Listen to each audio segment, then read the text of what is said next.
Bismillahirrahmanirrahim. Assalamualaikum warahmatullahi wabarakatuh.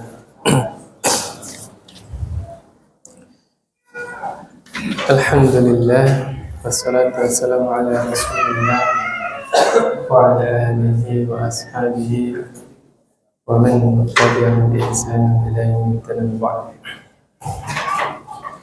Allah Subhanahu wa ta'ala berfirman, Alhaakumut takatsur, telah membinasakan kalian, yaitu berbangga-bangga, ya. At-takatsur, banyak-banyakan harta, banyak-banyakan anak, ya, banyak-banyakan jasa. Dia bangga-bangga di hadapan orang banyak, merasa lebih baik daripada orang lain karena anak saya lebih banyak, lebih baik daripada orang lain karena harta saya lebih banyak. Dia merasa lebih baik daripada orang lain karena jabatan saya lebih tinggi, dan seterusnya.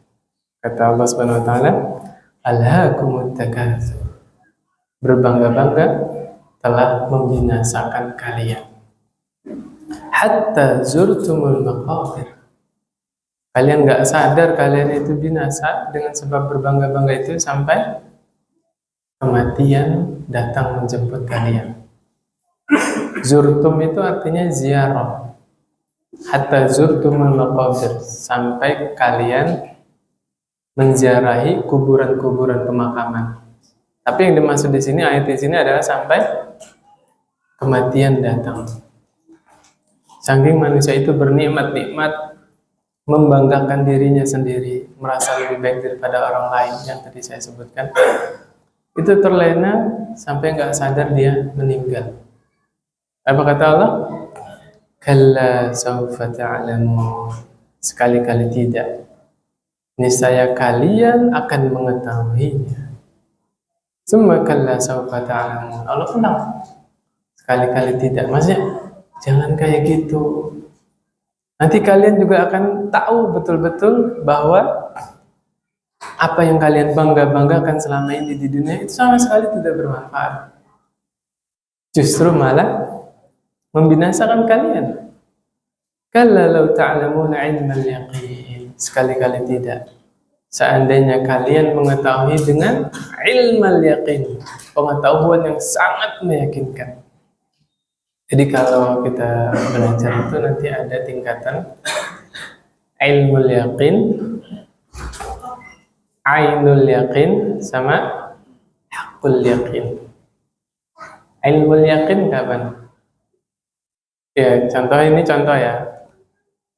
Orang-orang yang belum menikah, baru sekedar pengetahuannya membayangkan punya istri yang cantik, yang gemuk, tanda kutip gemuk ya Pak ya, tapi belum menikah. Tapi dia meyakini nikmatnya punya istri yang cantik, gemuk, ditambah lagi nurut, solihah, Masya Allah. Itu baru ilmu yakin. Tapi kalau udah benar-benar nikah, itu ainul yakin. Bukan angan-angan, bukan harapan. Kapan dia punya haqqul yakin? Masuk surga ketemu bidadari. Nah, itu haqqul yakin. Ya. Allah menekankan di sini, kalla law ta'lamuna 'ilmal yaqin. Seandainya kalian mengetahui bahwa berbangga-bangga itu benar-benar membinasakan kalian dengan seyakin-yakinnya pengetahuan, sudah cukuplah pelajaran buat kita. Umat-umat terdahulu Allah binasakan, umat-umat yang sombong di negeri Yaman dulu Allah binasakan dengan banjir arim, ya. Kemudian Qarun Allah benamkan ke dalam bumi beserta harta-hartanya. Fir'aun Allah tenggelamkan di Laut Merah. Udah cukup itu pelajaran bahwa berbangga-bangga itu membinasakan umat-umat terdahulu. Ya. Kemudian Allah ingatkan lagi di surah Al-Ankabut ayat 64, bahwa dunia ini hanyalah permainan dan senda gurau. Wa ma hadhil hayatud dunya illa lahu wa la'ib. Ya. Tidaklah kehidupan dunia ini hanyalah senda gurau dan permainan saja. Ya. Bapak dulu waktu kecil pernah main monopoli? Pernah? Oh, belum ada, Pak. Saya tidak membenarkan, tidak menganjurkan main monopolinya ya, karena ada dadu di situ. Ada hadis yang mengancam permainan-permainan yang pakai dadu itu ada larangannya. Haram main monopoli ya. Ular tangga, monopoli, apalagi yang ada dadunya. Pokoknya permainan yang pakai dadu semuanya haram. Yang mau saya ambil pelajaran adalah pemain monopoli di situ luar biasa kaya raya, Pak ya. Punya hotel di Spanyol, punya hotel di mana, Pak? Jarang yang beli hotel di Indonesia, jarang. Malaysia. Pengennya yang deket di situ. Bener nggak, Pak? Punya uang sekian, iya nggak? Coba lihat. Kesenangan itu sebentar doang. Selesai main, apa? Mirip seperti itu, Pak. Ya, kita diberi oleh Allah titipan harta sekian miliar, punya ruko di mana-mana, bisnis, besok meninggal. Ya sudah.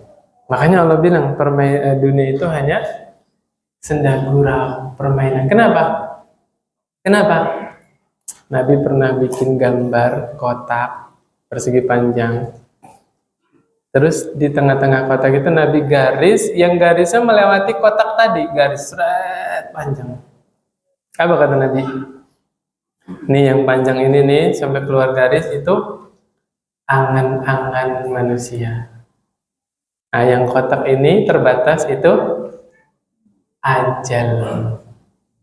Masya Allah, sebagian dari kita angan-angannya itu panjang.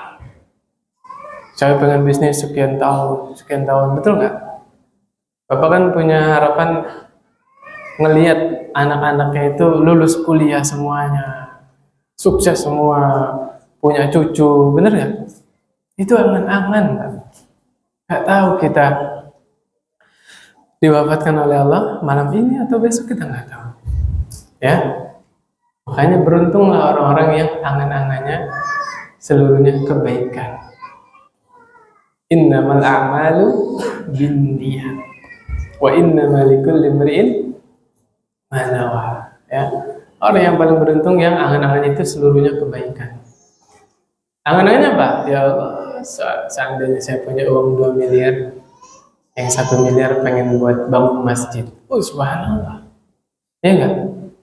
1 miliar lagi bangun sekolah misalnya. Angan-angannya baik. Kalau nggak kesampaian pun sudah dicatat sama Allah. Misalnya, ya Allah sebelum meninggal pengen haji misalnya, kemudian umroh bareng keluarga misalnya. Subhanallah. Beruntunglah orang yang angan-angannya di dalam kebaikan. Subhanallah. Lanjutan ayatnya kata Allah, wa inna darul akhirah lahiyal hayawan. Dan sesungguhnya negeri akhirat sungguh dialah yang betul-betul kehidupan. Jadi kehidupan yang sesungguhnya adalah akhirat, Pak. Berapa kali Allah ingatkan di dalam Al-Quran, walal akhiratu khairul laka minal ula. Ya. Kehidupan yang berikutnya itu lebih baik daripada kehidupan yang awal. Maksudnya apa? Akhirat lebih baik daripada dunia. Wal akhiratu khairu wa abqa. Apa kata Allah? Dan akhirat itu lebih baik dan lebih kekal daripada dunia. Ya. Tapi sayangnya apa, Pak? Kata Allah, bal tu'thirunal hayatad dunya. Ya, ayat sebelumnya ya. tapi kalian lebih mengutamakan dunia. Benar nggak Pak? Ba'da sholat harusnya zikir, malah langsung tahu lamcing nggak Pak? Salam pelencing. Itu istilah guru ngaji dulu gitu. Orang-orang yang habis salam langsung keluar masjid, habis salam langsung pergi. Lihat, apa kata Allah? Justru kalian mengutamakan dunia, benar nggak? Habis salam harusnya ada zikir, habis zikir harusnya ada salat sunnah, ya. Setelah salat sunnah ada pengajian misalnya dan yang lain-lain. Tapi kenyataannya kebanyakan manusia lebih mengutamakan dunia. Buat apa pengajian? Nggak dapat dunia. Untungnya apa pengajian? Bener nggak Pak? Dengan bisnis, dengan jual, ya. Subhanallah. Bal tu'thiruna al-hayata dunya. Allah yang bilang, bukan saya. Ya. Lau kanu ya'lamun, seandainya mereka mengetahui. Kapan manusia tahunya? Nanti kalau sudah meninggal. Tapi pengetahuan, keimanan, keyakinan yang datang setelah meninggal tidak bermanfaat. Setiap orang yang meninggal, Pak, semuanya beriman, semuanya yakin. Wallah, orang musyrik, orang kafir juga beriman, Pak. Gimana nggak beriman? Orang ketemu malakul maut, Allah tampakkan neraka. Tapi iman yang datang setelah kematian tidak bermanfaat. Jangankan kematian, iman yang datang ketika nyawa di tenggorokan, sudah Allah tidak terima lagi. Taubat sudah Allah tidak terima lagi. Kapan iman itu bermanfaat?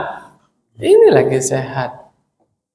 Ya, kematian masih jauh, nyawa belum sampai tenggorokan. Tapi kita yakin. Sering saya ibaratkan ibu-ibu yang di rumah, mungkin lagi sibuk dengan pekerjaan rumahnya. Ketika terdengar azan, dia tinggalkan sebentar tuh pekerjaan rumahnya. Dia ambil air wudhu, dia sholat di rumah sendirian, padahal nggak ada yang lihat. Tapi subhanallah, dunia dia tinggalkan sebentar, dia wudhu, dia sholat. Apa yang mendorong itu semua?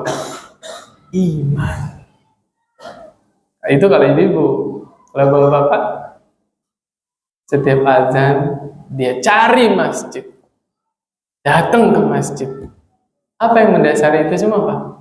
Iman. Makanya kata Allah Subhanahu wa taala, "Wa ma ya'muru masajidallahi man amana billahi wal yawmil akhir." Bukan wa ma, innama ya. Innama ya'muru masajidallahi man amana billahi wal yawmil akhir.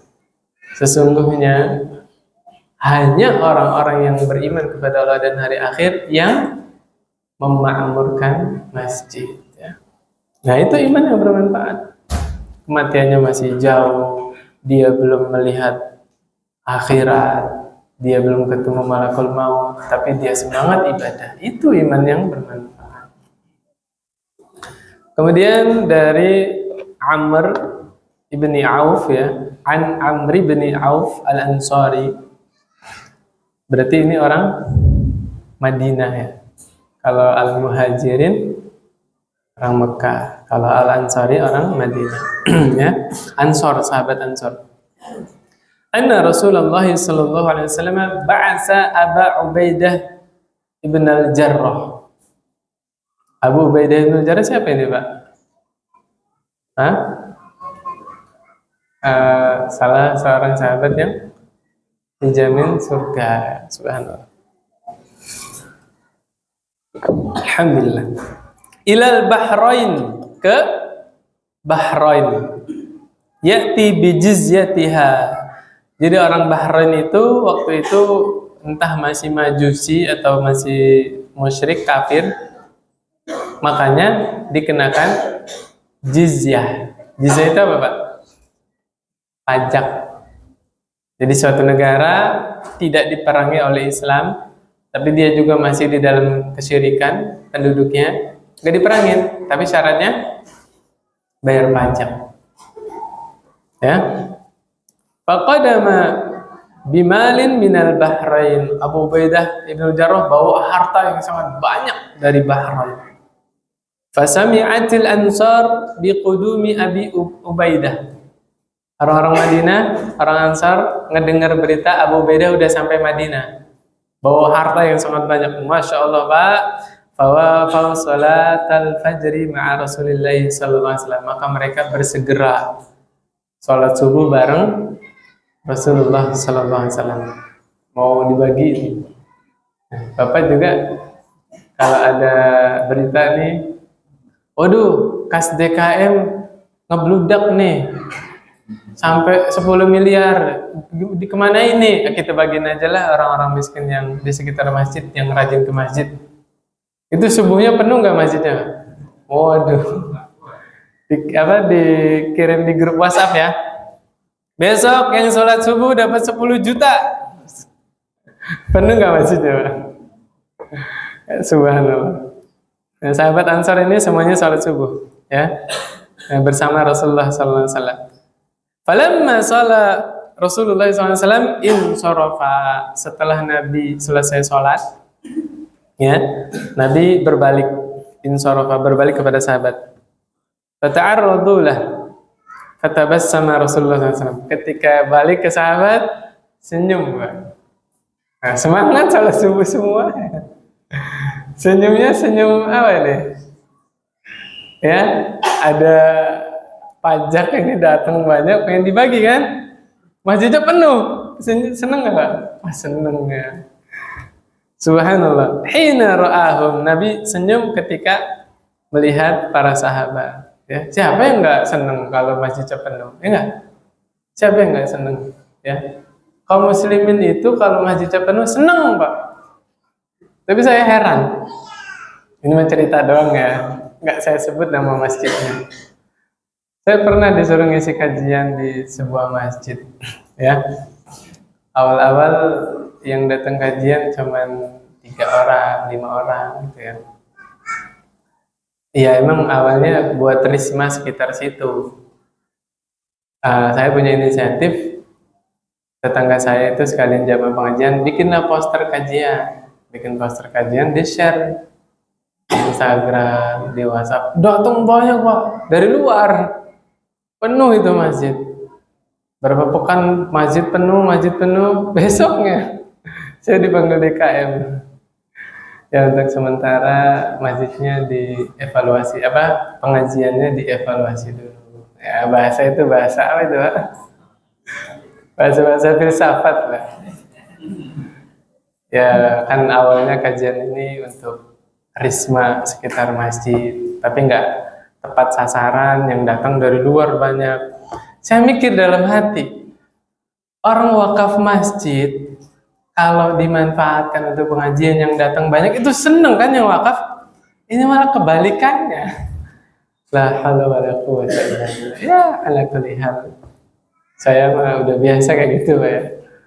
Satu masjid ditolak, Allah maha luas, wa ardullahi wasi'ah, bumi Allah itu luas. Satu tempat gak mau dengar, tempat lain masih mau dengar. Saya nggak bikin pusing, nggak baper-baper ya. Subhanallah. Ala kulli hal, kaum muslimin yang hatinya sehat, kalau masjidnya penuh, seneng nggak? Seneng ya. Yang wakaf juga tambah banyak pahalanya. Berapa orang yang sholat di situ, berapa orang yang pengajian, berapa orang yang zikir dan seterusnya.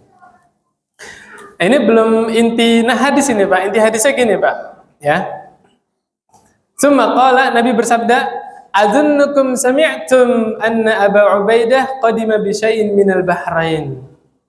Saya kira ini jamaahnya banyak ya. Saya kira kalian dengar ya berita Abu Ubaidah bawa sesuatu. Sahabat jujur, nggak munafik. Ajal ya Rasulullah, benar ya Rasulullah, semangat, masya Allah. Kata Rasulullah SAW, abshiru wa ammilu ma yasurrukum. Berbahagialah kalian dan berharaplah kalian terhadap apa-apa yang Allah membahagiakan kalian. Fawallahi mal faqra akhsha 'alaikum walakinni akhsha an tubsatad dunya 'alaikum kama tub kama tus kama bustat 'ala man kana qablakum. Kata Rasulullah SAW, demi Allah, saya tidak khawatir kalian fakir, enggak. Nabi enggak khawatir umatnya miskin, enggak. Justru yang Nabi khawatir adalah ketika dunia Allah bukakan untuk umatnya. Ya, sebagaimana Allah mudahkan dunia untuk umat terdahulu. Apa yang Nabi khawatirkan? Fatanafasuha kama tanafasuha. Kemudian kalian berlomba-lomba mengumpulkan dunia sebagaimana umat terdahulu mengumpulkan dunia. Fatuhlikakum kama ahlakathum. Kemudian dunia itu membinasakan kalian sebagaimana dunia dulu membinasakan kaum terdahulu. Subhanallah. Logikanya gini aja, Pak. Orang kalau masih miskin, rajin ke masjid. Enggak ada job, ngapain di rumah? Ya kan?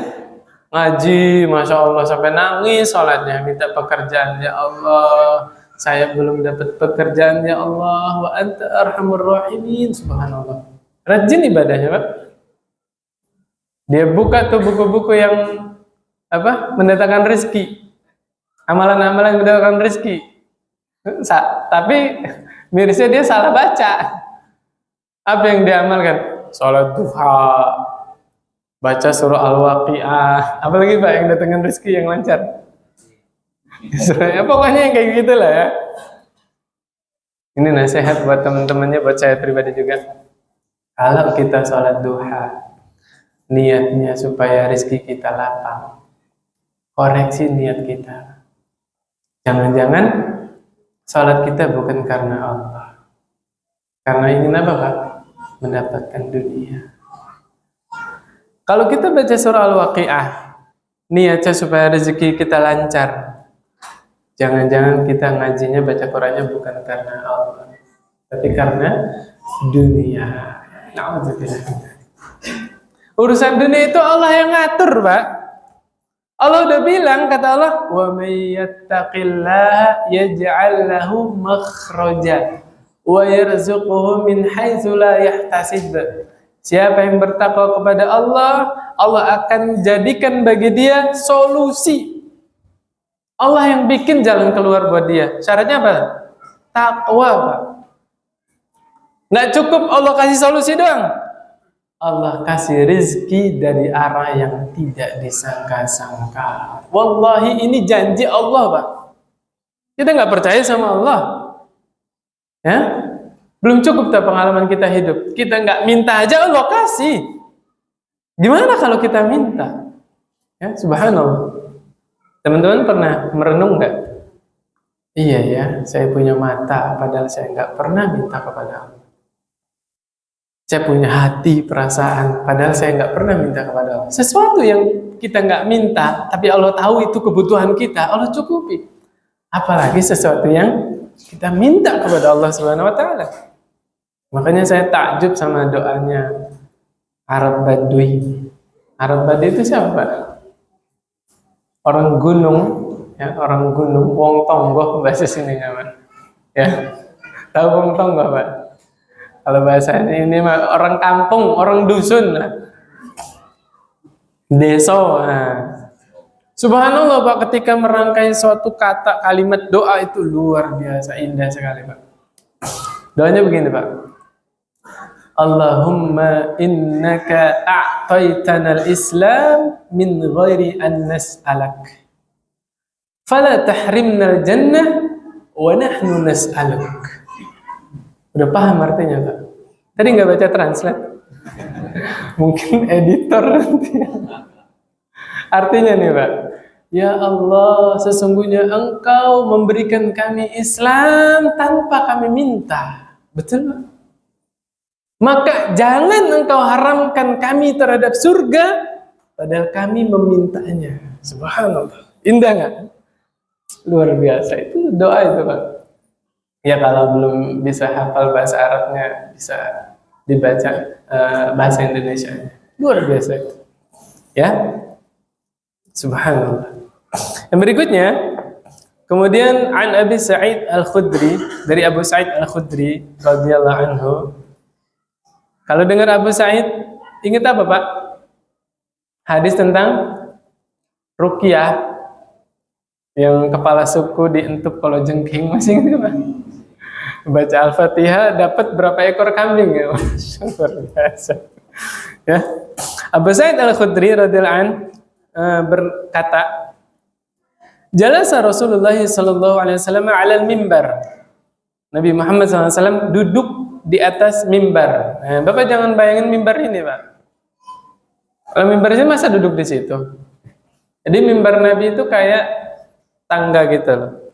Ada 3 ya, 1, 2, 3. Nah, Nabi naik ke atas kalau nggak salah dua anak tangga ya, 1, 2 baru duduk. Kan ada 3 kan, 1, 2, 3. Nah, duduk yang paling atas ya. Kemudian jalasna haulahu, para sahabat duduk di sekitarnya Nabi Muhammad SAW. Faqala, Nabi Muhammad SAW bersabda, inna mimma akhafu alaikum min ba'di ma yuftahu alaikum min zahratid dunya wa zinataha. Sesungguhnya yang paling aku khawatirkan atas kalian setelahku, apa ini maksudnya? Setelah Nabi wafat, aku sangat khawatir Allah membukakan untuk kalian perhiasan-perhiasan dunia. Ya, bunga-bunga. Dunia itu indah nggak, Pak? Nabi mengibaratkan dunia itu manis, hijau. Dunia itu seperti itu, Pak. Anak kecil kalau makan permen ketagihan nggak? Ketagihan. Terus hijau. Mata itu kalau memandang yang hijau-hijau. Mungkin ini filosofnya orang kalau ngelihat duit matanya hijau. Karena dunia itu apa? Hijau. Ada hadisnya ya. Ya, subhanallah. Kata Nabi SAW, inna dunya hulwatun khadiratun. Sesungguhnya dunia itu hijau dan manis. Siapa yang mengibaratkan? Rasulullah sallallahu alaihi wasallam. Ya. Wa inna Allah ta'ala mustakhlifukum fiha. Sesungguhnya Allah akan menguasakan kalian atas dunia itu. Yang janji siapa, Pak? Ya, Nabi sudah pegang ya bahwa Allah berjanji akan menguasakan kalian atas dunia. Jadi kaum muslimin akan menguasai dunia. Fayanzuru kaifa ta'malun. Allah sengaja kita berkuasa atas dunia, ya, Allah kasih, Allah buka tuh harta benda dunia. Kemudian Allah akan melihat apa yang kalian lakukan terhadap dunia tersebut. Itu ujian, Pak. Ya, subhanallah. Suatu saat kita dapat rezeki berapa gitu kan? Ya mungkin dapat warisan lah, paling logisnya ya. Tiba-tiba Bapak dikabarin, ternyata dapat bagian warisan nih, masih disimpan. Sekian M. Itu ujian. Dipakai buat apa? Allah akan melihat. Fattaqud dunya wattaqun nisa. Hati-hatilah kalian terhadap dunia dan hati-hatilah kalian terhadap wanita. Karena orang kalau banyak duit ngapain? Hah?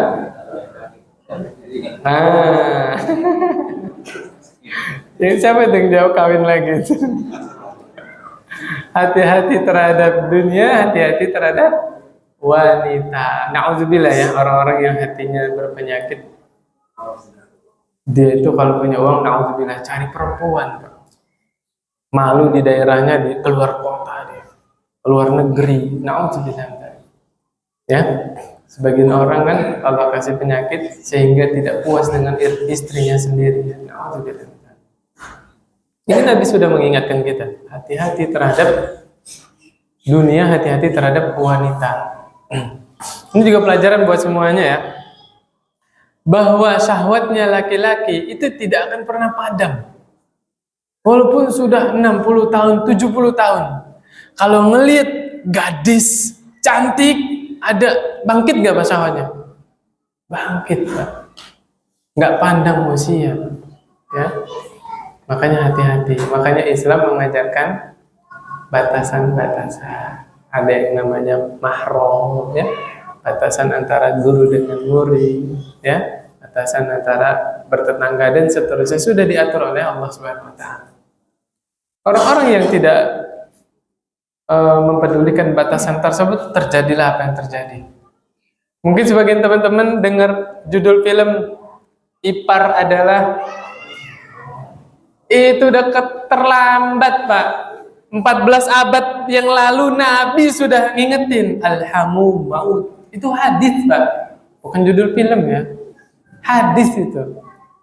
Ipar adalah kematian. Dan sebagian orang meremehkan hadis ini. Akhirnya satu rumah sama ipar, iya enggak? Jangankan sama ipar, yang sama mertua, yang sama anak sendiri, ada nggak, Pak? Na'udzubillah min dzalik. Alhamdulillahilladzi 'afana mimma ibtalaka bihi wa qaddalana 'ala katsirin min khalqihi. Barulah kita merasa lemah, la haula wala quwwata illa billah. Apa itu artinya? Tidak ada kekuatan untuk berbuat taat kecuali ditolong Allah. Dan kita tidak bisa menghindari maksiat kecuali dilindungi oleh Allah Subhanahu wa taala. Ya. Yang berikutnya, Rasulullah SAW pernah berdoa, Pak. Allahumma la aisha illa aishul akhirah. Ya Allah, tidak ada kehidupan kecuali kehidupan akhirat. Ya, saya pernah dengar riwayat, ya, hadis bahwa setiap nabi dan rasul kalau menjelang wafat mesti ditawarkan umurnya mau dipanjangin, Pak. Yang ma'ruf kisahnya Nabi Musa, ya kan? Masih ingat gak, Pak? Ternyata Nabi Muhammad SAW juga sama. Allah membebaskan Nabi memilih mana yang dipilih. Mau melanjutin kehidupan dunia terus, apa memilih sesuatu di sisi Allah. Ujung-ujungnya para nabi dan rasul milih yang mana, Pak? Sesuatu yang di sisi Allah Subhanahu wa taala. Ya karena ilmul yaqin tadi, ainul yaqin tadi. Sangat memahami betul-betul tidak ada keraguan bahwa dunia ini hanya kehidupan sementara. Makanya orang mukmin memandang kehidupan dunia ini sebagai ladang. Tahu ladang, Pak? Buat apa ladang? Menanam. Panennya kapan? Nanti di dunia. Kan kalau orientasinya dunia, ngapain sholat? Saya sholat terus ke masjid nggak kaya-kaya. Ada nggak hadis yang menceritakan barang siapa yang sholat dia bakal jadi orang kaya? Ada nggak? Nggak ada. Memang sholat itu bukan jadi orang kaya, bukan. Itu keimanan. Percaya nggak nanti Allah balas? Allah kasih pahala, percaya nggak? Makanya masih tetap sholat. Makanya Nabi menerangkan yang dimaksud kaya itu kaya yang bagaimana, Pak? Kaya hati. Innal ghina ghinan nafs. Bukanlah kaya itu banyak harta benda. Laisal ghina an kasratil arad, kata Rasulullah SAW. Bukanlah yang dimaksud kaya itu banyak harta benda, bukan. Walakinnal ghina ghinan nafs. Tetapi yang dimaksud kaya adalah kaya hati. Ya, saya pernah mengumpamakan orang punya uang 1 miliar, tapi kalau hatinya nggak pernah puas, dia akan serakah, Pak. Nggak akan berhenti mencari dunia, bahkan dia rela meninggalkan ibadah kepada Allah. Iya nggak, Pak? Pada hakikatnya dia bukan orang kaya, tak? Dia orang miskin. Karena berapapun yang Allah kasih, dia nggak pernah merasa puas. Tapi orang yang gajinya mungkin sebulan 5 juta misalnya, atau sebulan 2 juta, sebulan 3 juta misalnya, ya. Tapi dia terima dengan hati yang ridho, qanaah. Ya Allah, saya yakin Engkau beri segini, memang saya cukup hidup dengan uang yang segini. Subhanallah, dia bersyukur. Pokoknya dia cukup-cukupin makan bagaimana nih buat sebulan cukup. Ya, dia merasa ridho, qanaah. Itulah orang kaya. Karena seluruh kehidupannya dia penuhi dengan rasa syukur, rasa ridho, qanaah. Itu sejatinya orang kaya. Bahagia nggak, Pak? Bahagia. Bapak lihat di berita sekarang. Orang mabuk apa, Pak? Kecubung. Tahu kecubung, Pak? Bapak lihat nggak orang yang makan kecubung, konsumsi kecubung jadinya apa? Orang gila, stres. Apa enaknya jadi orang gila, orang stres, ya kan? Itu Allah nampakkan bahwa mereka yang hatinya dipenuhi dengan dunia tidak mendapatkan yang namanya bahagia. Menurut mereka, ketika tidak sadarkan diri, ya dia menghayal, itu kebahagiaan mereka. Kapan mereka bahagia? Ketika mereka hilang akal. Na'udzubillah min dzalik. Apa sehatnya minum khamr? Apa sehatnya konsumsi narkoba, konsumsi kejam? Apa sehatnya? Betul-betul Allah nampakkan kepada kita orang-orang yang hatinya kering dari agama, penuh dengan duniawi, tidak akan mencapai yang namanya kebahagiaan. Saya masih ingat saya ngisi pengajian ibu-ibu, ya. Saya bilang begini kepada ibu-ibu, Bu, hal yang paling bisa menjaga kewarasan kita adalah tauhid. Imannya seorang hamba terhadap takdir. Bahwa semua musibah yang menimpa seorang hamba 50.000 tahun sebelum Allah ciptakan langit dan bumi sudah Allah rencanakan. Sudah Allah tulis di Lauhul Mahfuz. Dan kita sebagai seorang hamba tidak bisa berbuat apa-apa kecuali ridho terhadap keputusan Allah, sabar, mengharap pahala balasan di sisi Allah. Selesai, bahagia dia, Pak. Saya tanya, Pak, orang paling kaya di dunia, Qarun, bahagia tidak, Pak? Hah? Tidak bahagia. Yang jabatannya tertinggi dulu di zaman Nabi Musa, Fir'aun, bahagia tidak, Pak? Tidak. Ya mungkin merasakan kenikmatan, bernikmat-nikmat dengan wanita misalnya, bernikmat-nikmat dengan harta bendanya, nikmat doang, tapi nggak bahagia, Pak. Bapak ingat Nabi Ayyub alaihissalam, Allah uji dengan anak-anaknya. Kita mungkin diuji oleh Allah, anaknya meninggal satu. Orang yang kita cintai meninggal satu, mungkin ibunya, mungkin bapaknya, mungkin istrinya, mungkin suaminya, ya nggak? Nabi Ayyub, anaknya sekian banyak, Allah wafatkan dalam satu waktu. Bagaimana perasaan Nabi Ayyub? Tidak cukup anaknya doang, hartanya Allah uji, hilang semuanya. Kalau punya peternakan ribuan, mati semua. Hilang semuanya. Tidak cukup sampai situ. Seluruh tubuhnya Allah timpakan penyakit. Seluruh tubuh kecuali hati dan lisan. Sehingga Nabi Ayub masih bisa senantiasa berzikir kepada Allah. Berarti zikir itu zikir lisan dan zikir hati. Saya tanya, Pak, Nabi Ayub Allah uji dengan penyakit, kematian anak-anaknya, hartanya hilang semua, dikucilkan, Pak, dari kampungnya, penyakitan tubuhnya, warga desa jijik sehingga nggak boleh tinggal di rumahnya, dikucilkan. Bahasa kita kemarin apa? Isolasi. Tinggal di pinggiran kota. Kurang apa coba musibah yang Allah timpakan kepada Nabi Ayub? Saya tanya, Nabi Ayub bahagia? Wallahi bahagia, orang yang paling bahagia. Istrinya sampai bilang kepada suaminya kan, wahai suamiku, engkau seorang nabi, kenapa engkau nggak minta kepada Allah, kemudian Allah kabulkan, Allah sembuhkan? Apa kata Nabi Ayub? Aku diberi kenikmatan oleh Allah 20 tahun. Aku ingin sabar 20 tahun. Allah. Ada nggak di antara kita yang kayak gitu? Kita batuk sedikit aja, pagi sembuh lah ya. Minum obat segala macam, ya nggak? Beda imannya ya. Itulah bedanya sabar dengan ridho.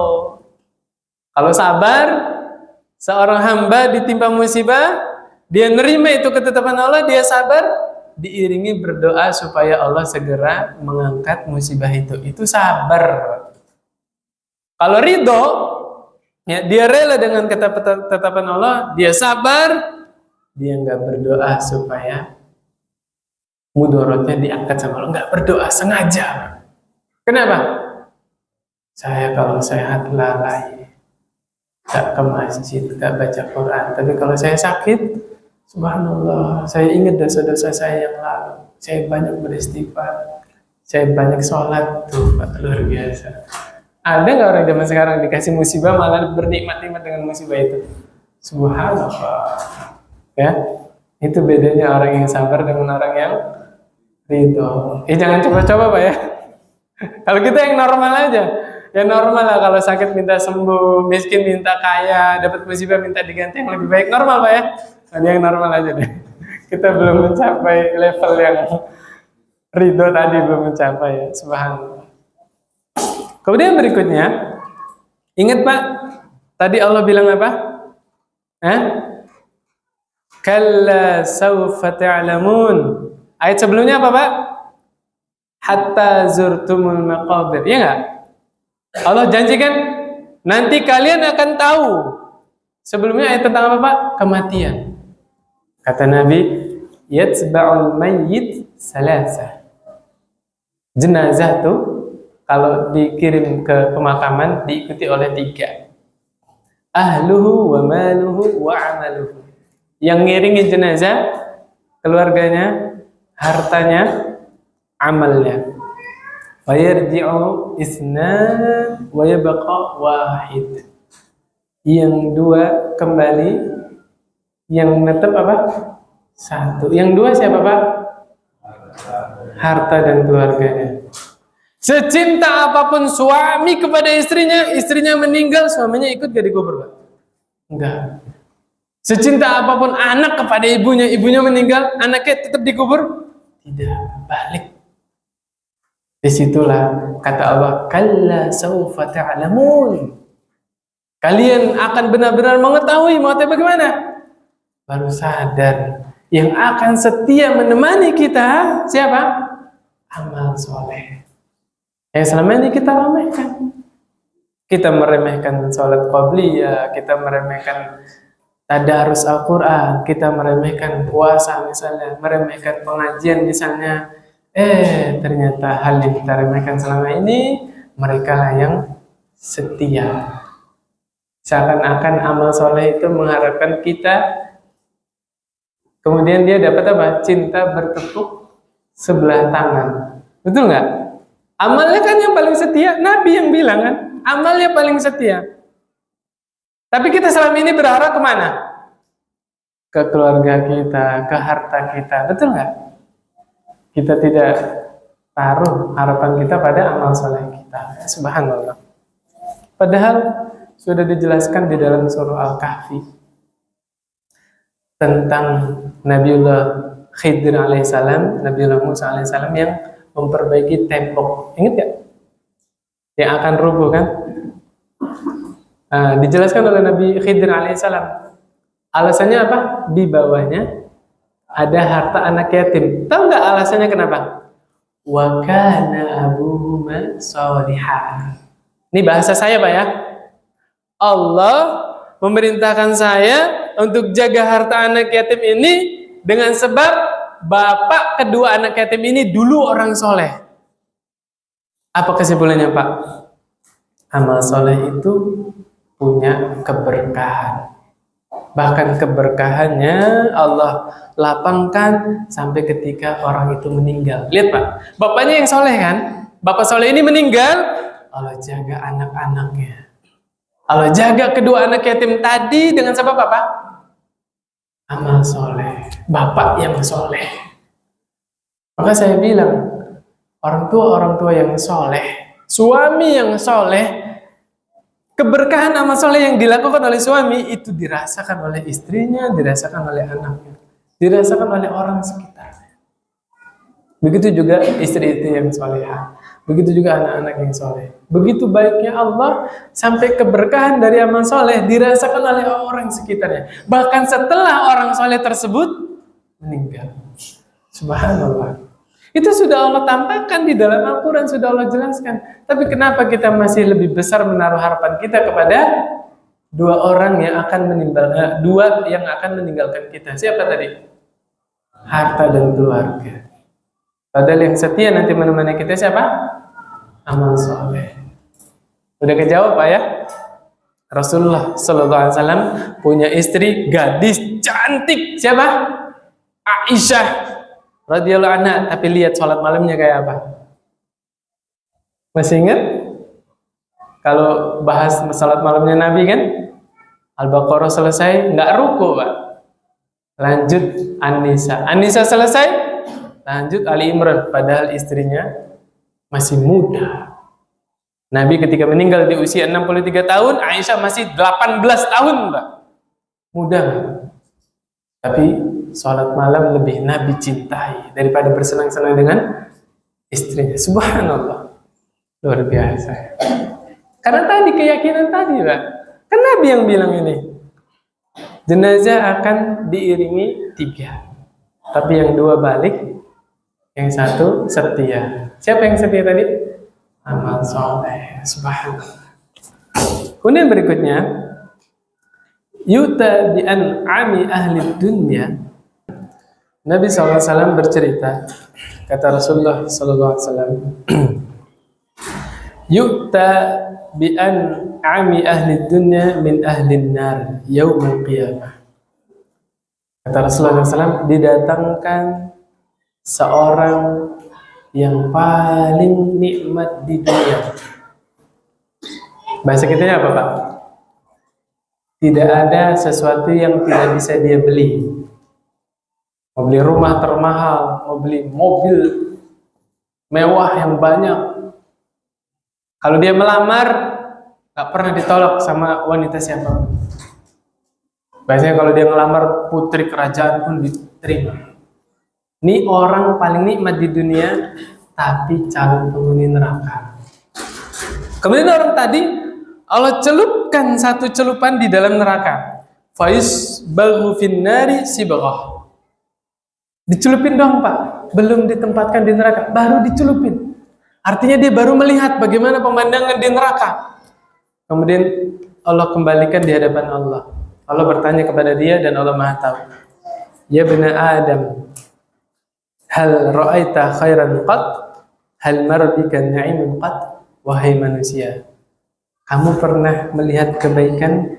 Kamu pernah merasakan kebaikan? La wallahi, demi Allah, enggak pernah ya Allah. Lihat subhanallah. Padahal dia di dunia orang paling nikmat, Pak. Sultan, raja. Paling nikmat, Pak. Enggak ada kenikmatan di dunia yang enggak bisa dia dapetin. Tapi baru ngelihat ngerinya neraka, kengerian neraka bisa menghilangkan ingatan dia selama hidup di dunia. Semuanya puluhan tahun hilang ingatan dia. Padahal dia orang yang paling nikmat di dunia. Bagaimana ngerinya neraka, Pak?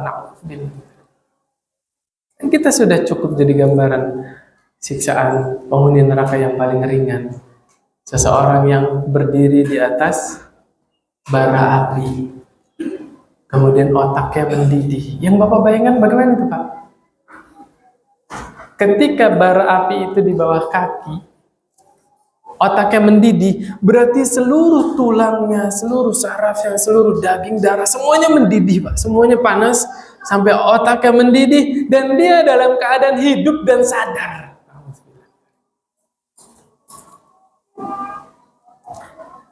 Baru melihat itu, Pak, hilang semua ingatan tentang kebaikan yang Allah berikan kepada dia. Sebaliknya, kata Rasulullah SAW, wa yu'ta bi asyaddin nas bu'san fid dunya min ahlil jannah. Didatangkan di hadapan Allah orang yang paling sengsara hidup di dunia, tapi dia calon penghuni surga.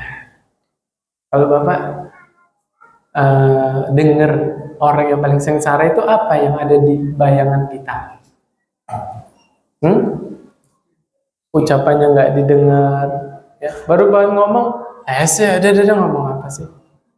Iya nggak Pak? Nggak dihormatin sama istrinya, nggak dihormatin sama mertuanya, nggak dihormatin sama anaknya, ya kan?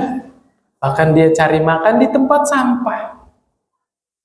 paling sengsara Pak. Mungkin semua tubuhnya berpenyakit misalnya, dikucilkan di tengah masyarakat, nggak dianggap lah. Orang-orang juga melupakan dia, nggak inget siapa namanya. Orang paling sengsara, tapi calon penghuni surga. Ini yang saya bilang apa Pak? Ibadah hati. Orang-orang nggak tahu bagaimana hubungan dia dengan Allah Subhanahu Wa Taala. Kita tahu Uwais Al-Qarni nggak? Kan pemimpin kabilahnya aja nggak kenal kan ketika Umar nanya Uwais Al-Qarni siapa? Karena memang nggak dianggap. Tapi luar biasa hatinya, kedekatan dia dengan Allah Subhanahu Wa Taala. Saya pernah dengar ceritanya Ustaz Syafiq, sampai nangis Ustaz Syafiq. Uwais Al-Qarni itu di negeri Syam, itu cari makanan di tempat pembuangan sampah. Makanan-makanan yang udah nggak layak dibuang di situ. Sampai pernah dia cari makan bareng seekor anjing, Pak. Kata Uwais Al-Qarni ya, wahai anjing, engkau makan dari sisimu, aku makan dari sisi. Subhanallah. Ya, artinya sangat banyak orang-orang yang mungkin di tengah masyarakat tidak dianggap, tapi subhanallah dia memiliki hubungan yang begitu baik dengan Allah Subhanahu Wa Taala. Ya, tentunya Nabi ceritakan orang yang paling sengsara ini, ya, di dunia paling sengsara, tapi dia calon penghuni surga. Allah celupkan satu celupan di surga, satu celupan Pak, belum tinggal di surga. Dia baru menyaksikan bagaimana keindahan surga, kenikmatan di dalam surga. Dia saksikan semuanya. Kemudian Allah kembalikan lagi di hadapan Allah. Allah tanya kepada dia dan Allah Maha mengetahui. Ya bena Adam, hal ra'aita bu'san qat? Hal marra bika syiddah? Wahai manusia, engkau pernah melihat kesengsaraan? Engkau pernah merasakan kesengsaraan? Apa jawab dia? La wallahi, demi Allah tidak ya Allah, saya tidak pernah merasakan kesengsaraan. Lihat, Nabi sedang menggambarkan bagaimana dahsyatnya kenikmatan surga, sampai saking indahnya surga, orang baru melihatnya saja, semua kesengsaraan yang pernah menimpa dia di dunia hilang semuanya. Seakan-akan dia tidak pernah dapat musibah, dia tidak pernah sakit, dia tidak pernah sengsara. Subhanallah. Artinya apa? Tidak ada artinya musibah apapun yang menimpa kita, tidak ada artinya penyakit apapun yang menimpa kita, kemiskinan bagaimanapun, kalau ujung-ujungnya masuk surga. Gak ada artinya. Sebaliknya, gak ada manfaatnya sama sekali ketika orang itu Allah takdirkan jadi orang kaya raya, sultan, orang terkenal misalnya, ya, punya segalanya di dunia, kalau ujung-ujungnya masuk neraka, nggak ada gunanya sama sekali. Ini adalah gambaran yang sederhana dari Rasulullah Sallallahu Alaihi Wasallam. Kemudian Rasulullah SAW bersabda, "Mad-dunya fil akhirah illa mislu ma yaj'alu ahadukum usbu'ahu fil yammi falyanzur bima yarji'u." Permisalan dunia dibandingkan dengan akhirat, kata Rasulullah SAW, seperti seseorang mencelupkan jarinya, satu jari, ke laut, Pak. Dia angkat lagi, yang tersisa di jarinya, ngerti nggak Pak? Airnya. Itu dunia, Pak. Sedangkan laut yang begitu luas, itulah akhirat. Ya, subhanallah. Ya, lagi-lagi yang bisa menghantarkan kita kepada kebahagiaan adalah iman yang tinggi, iman yang tebal terhadap janji Allah yang Allah sediakan di akhirat nanti. Ya. Subhanakallahumma wa bihamdika asyhadu an la ilaha illa anta astaghfiruka wa atubu ilaik. Assalamualaikum warahmatullahi wabarakatuh.